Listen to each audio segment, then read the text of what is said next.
Alors vraiment de jamais oublier de rêver. Le rêve, en tout cas moi, il me maintient dans les moments difficiles. Ça, je pense que quand on peut parler d'œuvres ou de projets de qualité, c'est quand on crée de l'émotion.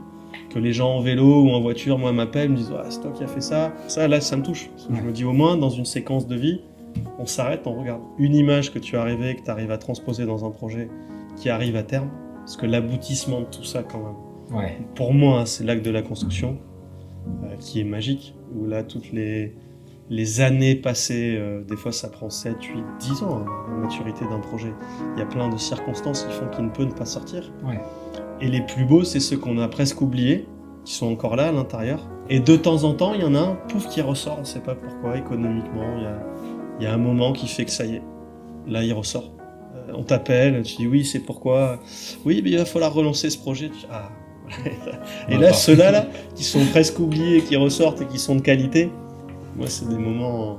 C'est magique. Hein. C'est magique. Et c'est vrai que quand on donne les clés, l'acte très symbolique de dire juridiquement, c'est plus notre chantier. Ouais. Parce qu'un architecte ou une architecte, quand on est sur notre chantier, il nous appartient un peu. Oui. Juridiquement, pour tout ce que ça représente de responsabilité, tu es presque aussi responsable que le client de l'œuvre que tu es en train de générer. Mais moi, je me suis souvent posé la question, cette notion d'œuvre. À quel moment ça en est une vraie ou pas? Qui peut dire que c'est une œuvre ou pas?